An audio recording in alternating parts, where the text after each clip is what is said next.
after Nico Harrison and the Dallas Mavericks made one of the stupidest trades in NBA history, trading away their future star and Luka Doncic. They were awarded with the #1 overall pick in the 2025 draft. And that's just one of the crazy things that happened in the lottery. Make sure to like and subscribe if you enjoy the content, and let's get to the video. With the first pick in the 2025 NBA draft, I think this is a no-brainer, and it's going to be Cooper Flagg. I mean, he was just incredible at Duke.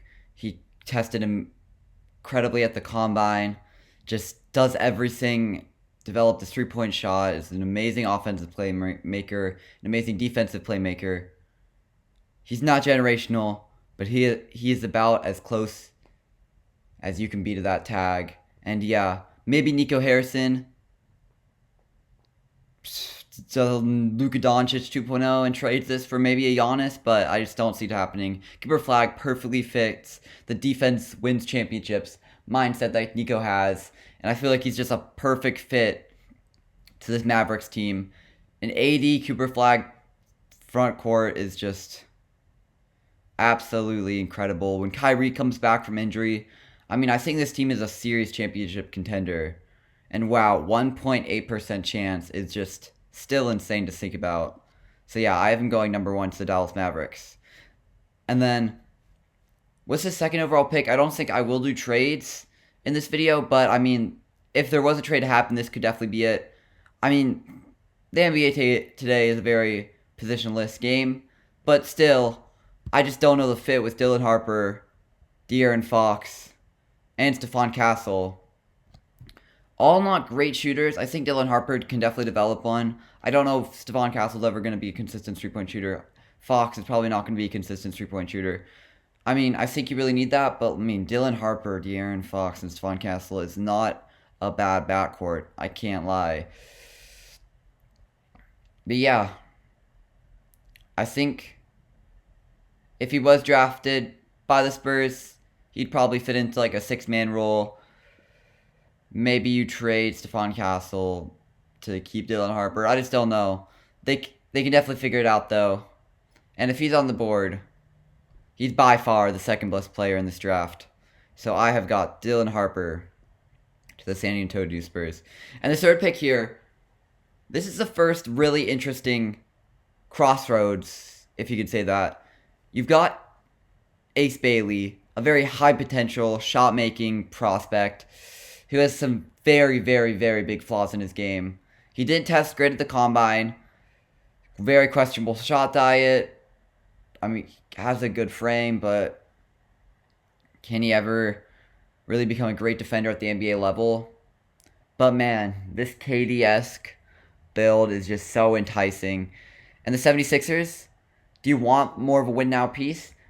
This could also be a trade down.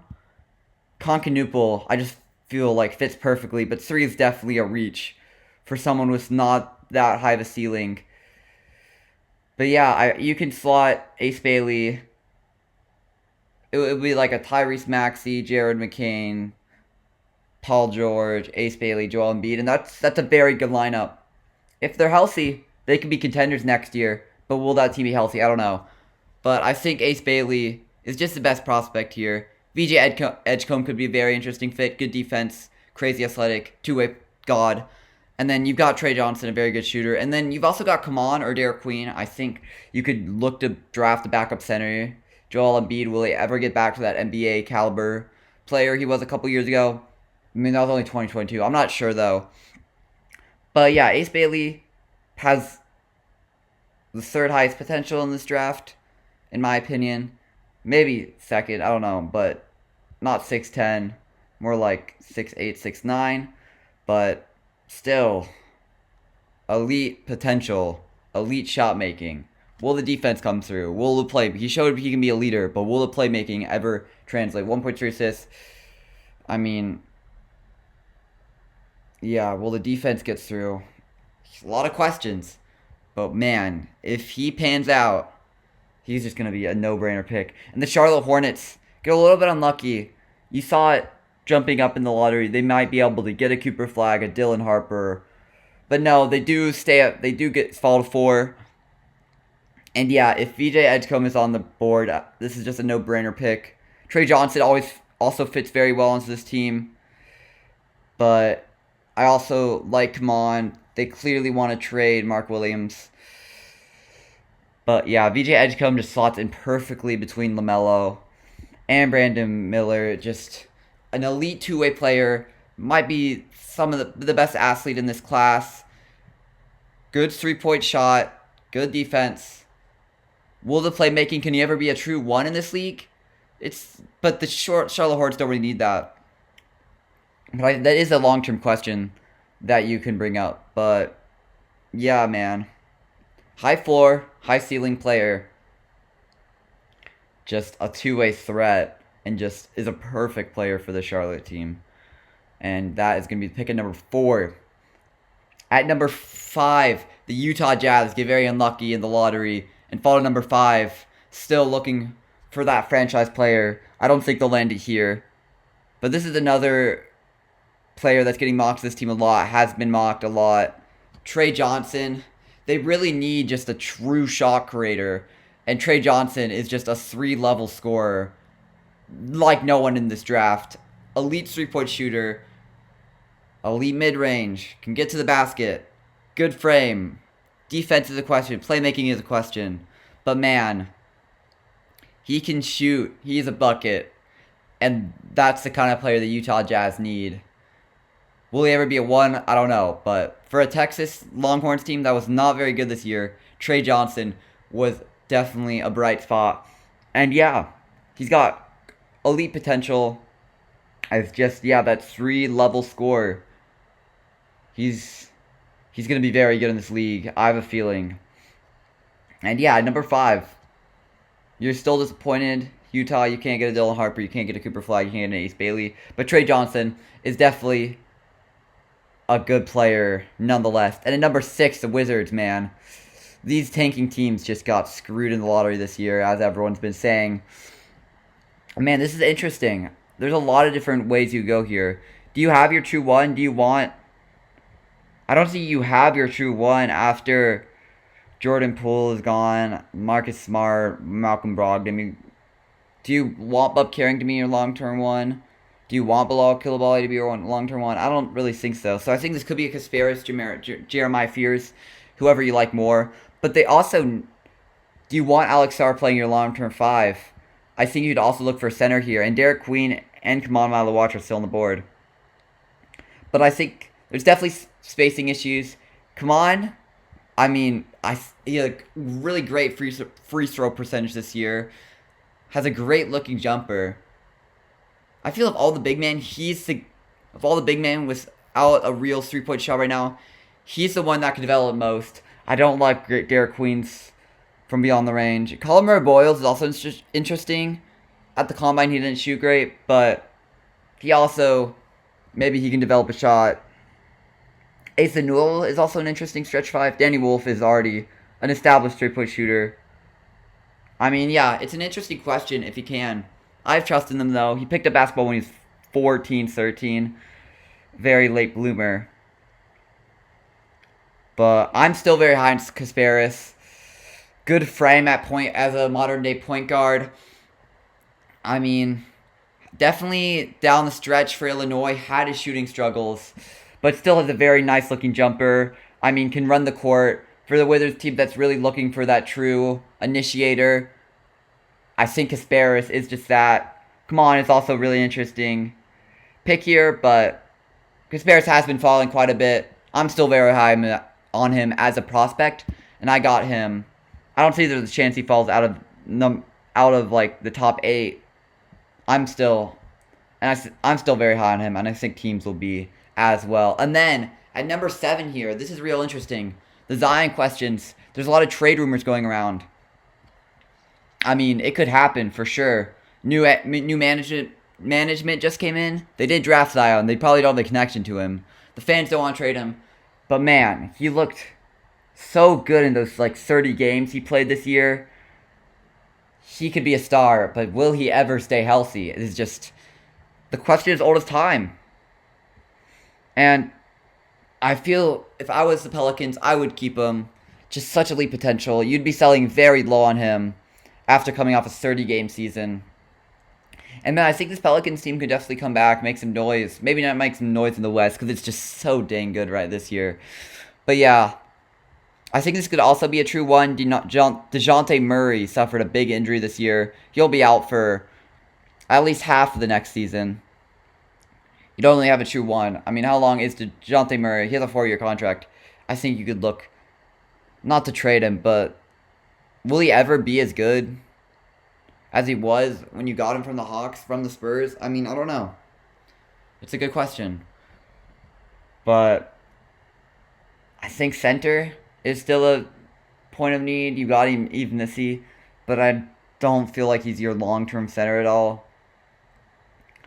But yeah, I'm Jeremiah Fears, Kasparis, Yakutronis. I go back and forth. Who's the number one point guard?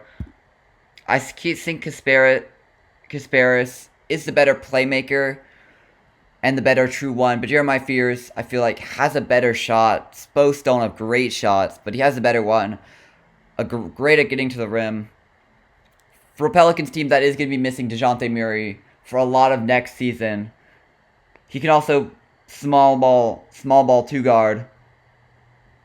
And yeah, I think he's the pick here for New Orleans. Again, Kaman is also an option. But yeah, I've got number 7 there going Jeremiah Fears. And now the Nets, it's interesting how this boards fall. Both of the 1A, 1B centers are still here. Derek Queen, Kaman Malawach. Nipples here.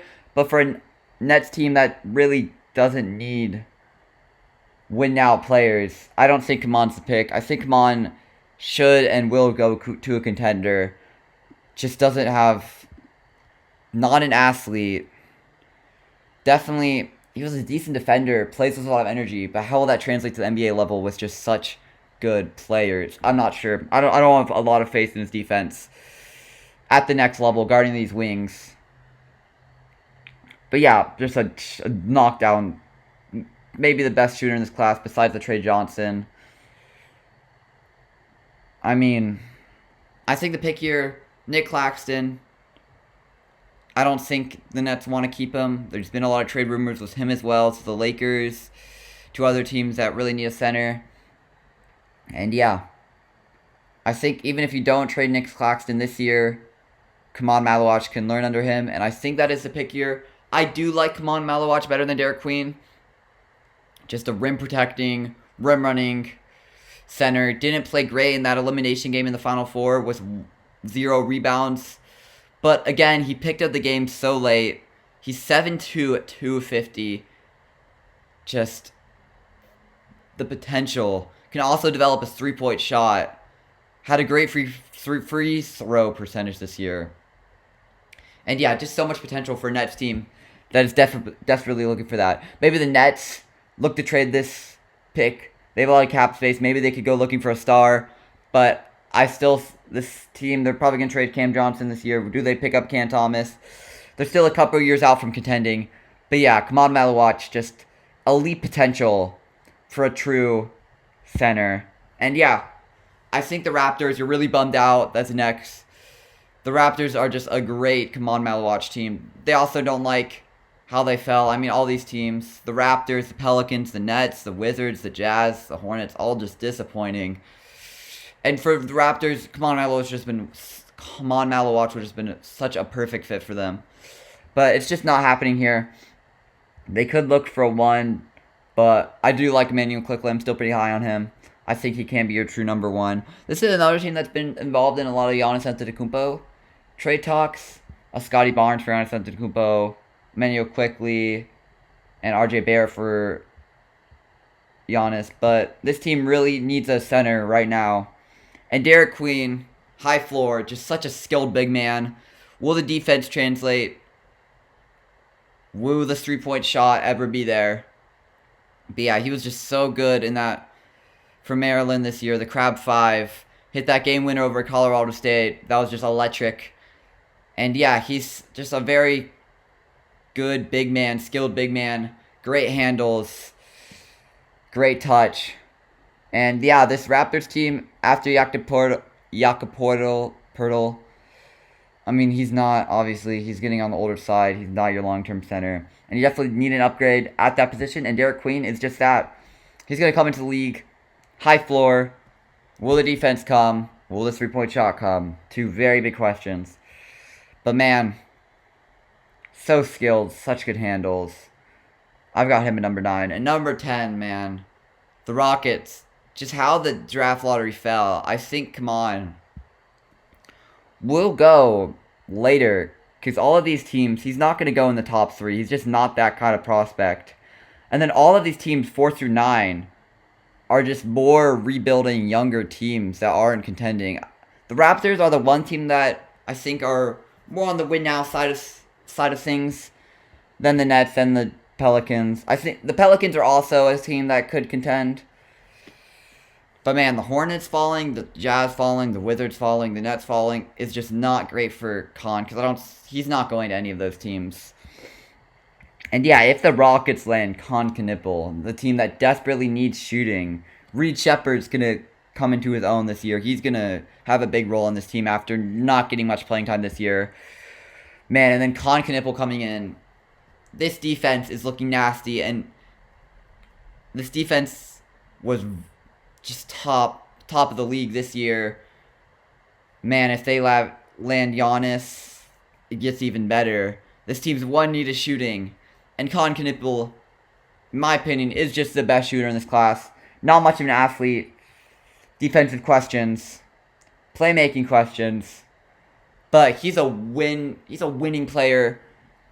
In high school, in Wisconsin, he was a winning player. At Duke, he was a winning player. He just knows his role. He'll never make an all-star game, in my opinion. He's just not that type of player.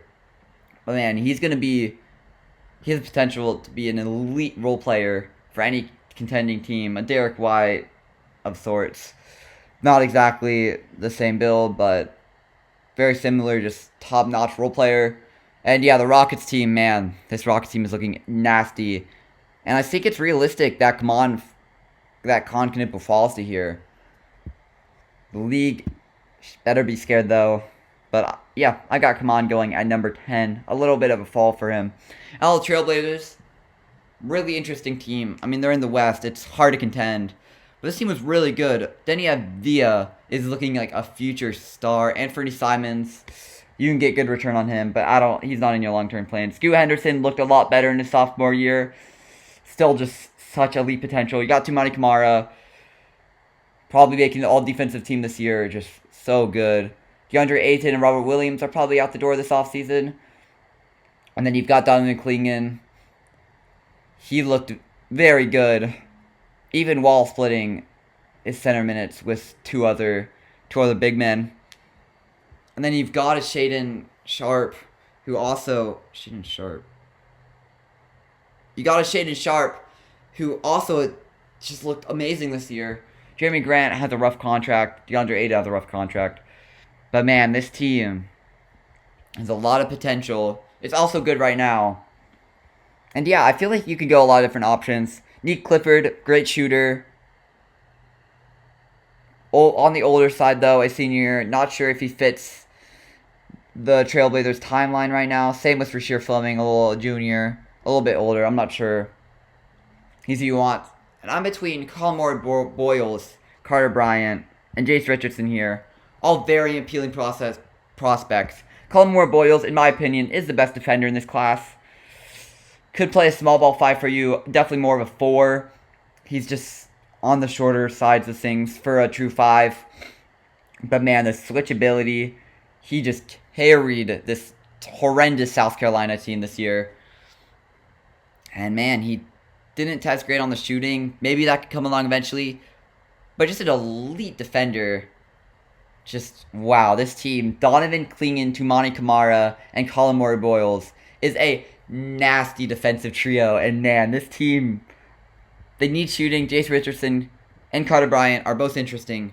But Colmore Boyles, I love him as a prospect. I love him on this Trailblazers team. Just this team is going to be so fun to watch next year. And you add Colmore Boyles to that. I mean, yeah. I'm excited for this Trailblazers team. Then the Bulls, man. A coin flip away. A Josh Giddey buzzer beater away from landing Cooper Flagg this year. Just heartbreaking stuff, man. Bulls fans, ever since that Derrick Rose injury, man, just have not had much joy in their life.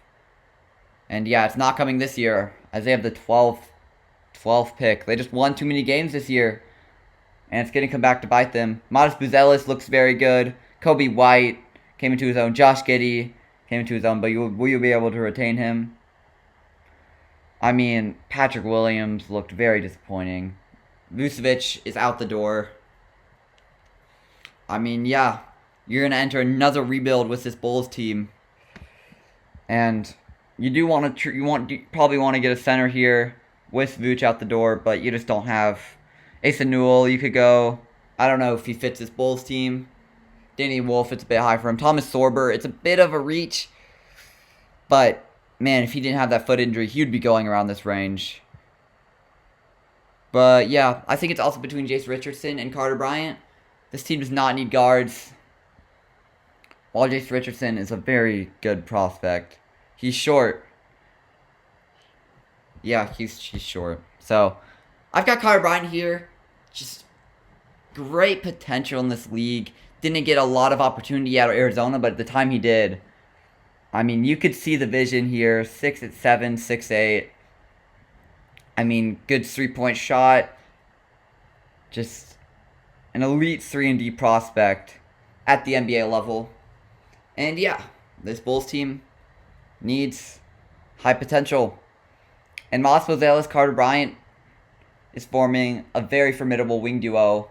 Who's your center long term? Not really sure. Maybe look for that next year. Maybe a JQ, Cam Boozer. Depends where you go, what direction the Bulls go next year. But yeah, I've got Carter Bryant here. I love him as a prospect. I think he will 100% be a lottery pick. Teams, the 3-and-D assets are just so valuable. The perfect archetype in this modern day NBA. And yeah, at 12, that's the pick I have for the Bulls. And then the Hawks is Trae Young. In your long-term plans, is he out the door? You've just got such good wings with Jalen Johnson, Zachary Richardson, Dyson Daniels, just all fitting. Great defenders, switchable defenders around Trae Young. Man, the center position, Onyeka Okongwu. I mean, looks interesting. You've got Capella, he's probably out the door. You could look for a center here. And man, Asa Newell. He looked very good this year. Can he develop a 3-point shot? I don't know, but a great rim protecting big. Can play the 4, can play the 5. Good measurables. Was good for this mid Georgia team this year. And yeah, I just think he has great potential for a Hawks team. I think you definitely like Onyeka Okongwu. I think you can definitely play both at the same time. But man, in this NBA, the Celtics this year have shown you need big man. You need big man depth. And yeah, I like the Onyeka Okongwu, Asa Newell backcourt or front court. I'm very high on him as a prospect as well. And yeah, he's 19 years old. Can definitely develop. And the Spurs, man, land the number 2 pick. Another picking again here at 14. I don't feel like they're gonna make both these selections. One of these will probably be traded for a big name. A Kevin Durant, a Giannis Antetokounmpo. They're going to land one of these this offseason, I have a feeling. And yeah, so you land the guard. And this is an interesting place to be. I think you definitely look for a Carter Bryant here. But who would you pivot to? Nick Clifford is interesting for this team that needs shooting. Does he fit? I mean, you're a win now of team with Wemby. But is he what are you looking for? I think it comes down to 2. After picking Dylan Harper, this guard room is going to be stacked. Maybe you look for a backup big here in Thomas Sorber and a Danny Wolf. I don't feel like that's the direction they're going to go here. And yeah, I think I'm between 1 and 2 players, Rasheer Fleming and Nick Clifford. And I just think Rasheer Fleming is the better player, the better prospect. Taller. Rasheer Fleming definitely played with weaker competition here at St. Joseph's. How will he adapt to the NBA level? It's a big question. But man, the 3-point shot looked good this year. Can he be like a playmaking 4? I don't feel like the playmaking is never going to really be there. Played with weak competition. There's a lot of questions. But man, he looked like a very good, just evolved version of Carter Bryant. Maybe really develop anymore. He's older, 21, 22. But man, you could see the vision here. And he just fits very well alongside Victor Wembanyama. Again, I don't think the Spurs will end up making both these picks. Trade for Giannis, trade for KD. Man, if they end up taking both of these, Rasheer Fleming and Dylan Harper, two very good prospects to come out of this draft with. And yeah, I've got Rasheer Fleming here at 14. And that is the full lottery for my NBA mock draft 2.0. The full mock draft will be coming out later this week. And yeah, make sure to like and subscribe, and I'll see you in the next video. Peace.